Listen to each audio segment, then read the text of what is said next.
आप सभी को मेरा नमस्कार। मैं सुजीत गिरी। ये छोटा सा वीडियो है, करीब 2 या 3 मिनट की।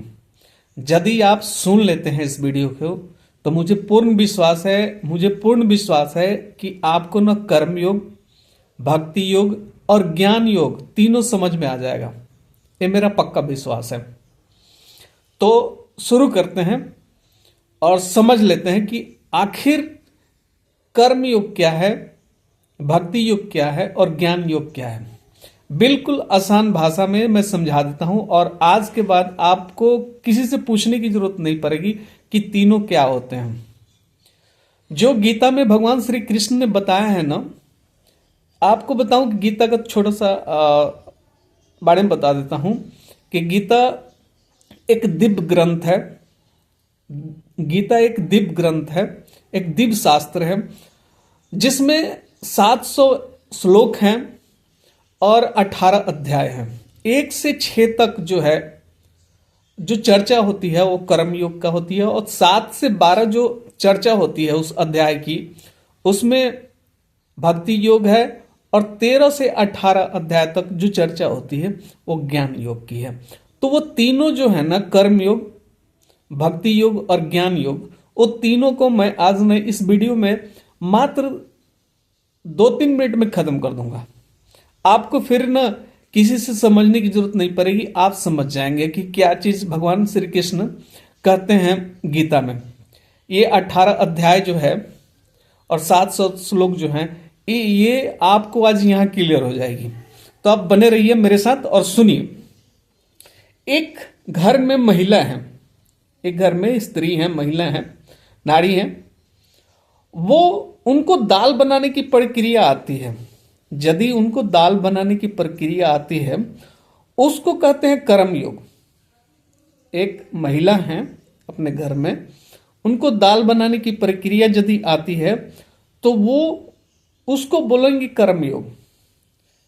और जिस महिला को ये पता है कि ये दाल जो मैं बनाती हूं वो मेरा पति खाएगा, मेरा पुत्र खाएगा और मेरे घर में आने वाले अतिथि खाएंगे, इसको कहते हैं भक्ति योग। भक्ति योग कैसे कहते हैं कि उनको अगर दाल बनाने की प्रक्रिया पता है तो ये कर्म योग हो गया।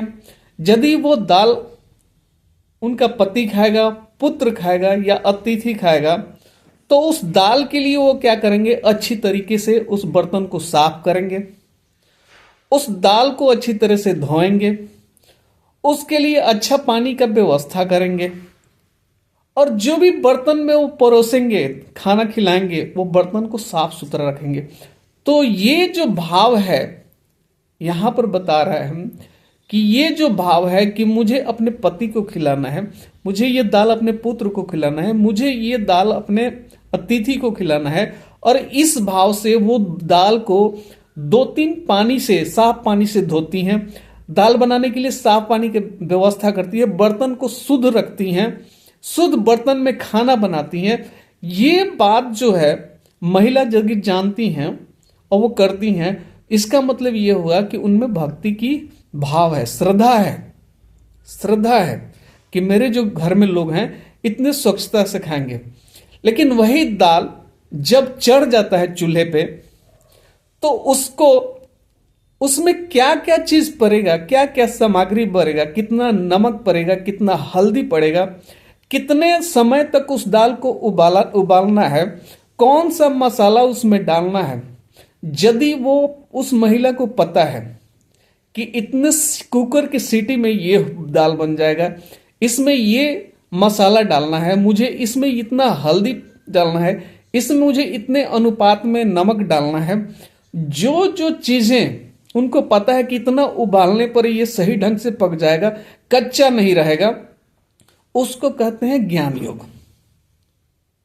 तो यहां 3 चीज आपने समझा कि यदि उस महिला को चूल्हे पर बर्तन चढ़ाना आता है और दाल बना देना आता है तो कर्म योग है। क्योंकि अगर कर्म पता नहीं है कि चूल्हे पर बर्तन कैसे रखा जाता है तो दाल बनेगा नहीं।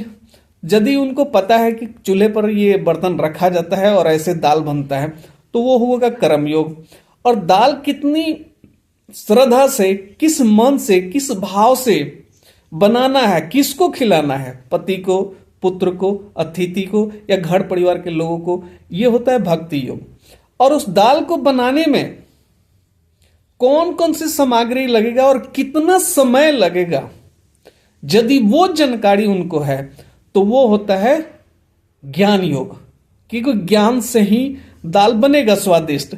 नहीं तो दाल अगर कम पक गया तो भी आपका पति नहीं खाएगा, तो भी आपका बच्चा नहीं खाएगा, वो अतिथि नहीं खाएगा। दाल जल जाएगी तो भी नहीं खाएगा। ज्यादा नमक पड़ गया, ज्यादा हल्दी डल गई तो भी आपके अतिथि नहीं खाएगा, बच्चा नहीं खाएगा।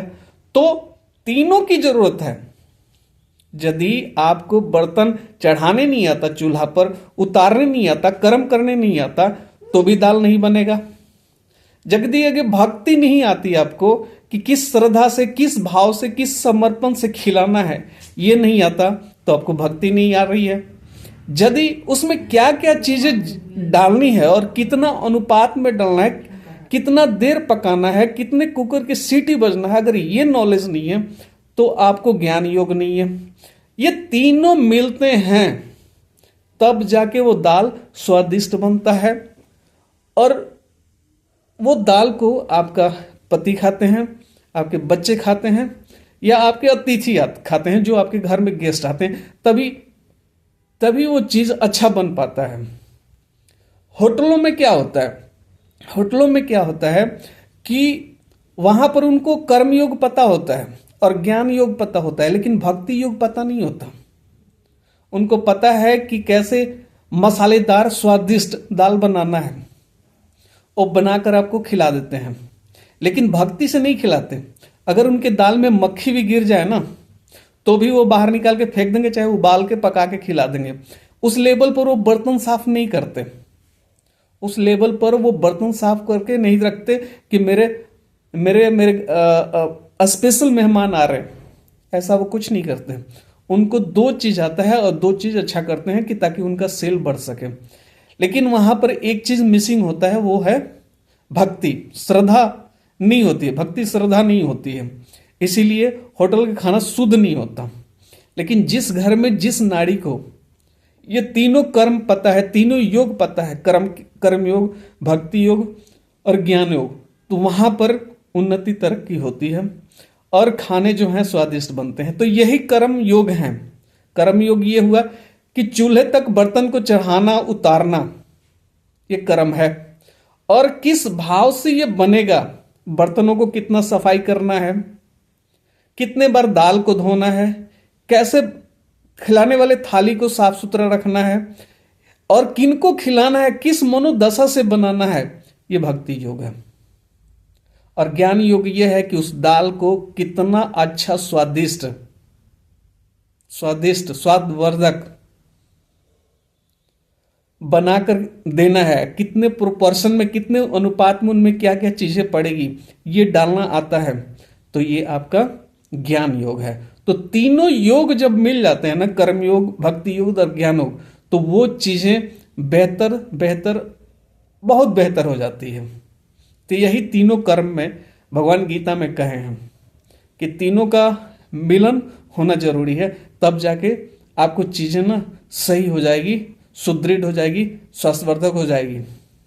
तो तीनों योग मैंने बता दिया कि कर्म योग क्या है, भक्ति योग क्या है, ज्ञान योग क्या है। आप मुझे सभी सुन रहे हैं, समझ रहे हैं और अब तक रुके हुए हैं, तो मुझे आशा है कि कर्म योग, भक्ति योग और ज्ञान योग आपको समझ में आ गई होगी।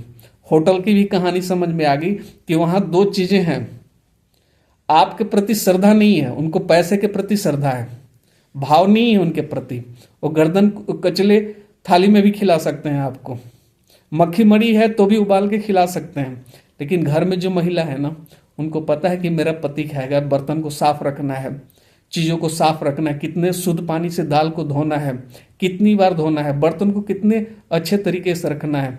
तो ये यहाँ पर ये भक्ति है, श्रद्धा है अपने परिवार के प्रति। तो ये तीनों योग मैंने आपको समझा दिया। आशा है कि ये वीडियो आपको पसंद आएगी। आप सभी मुझे सुन रहे हैं, समझ रहे हैं, आप तक रुके हुए हैं, उसके लिए धन्यवाद। जय हिंद, जय भारत।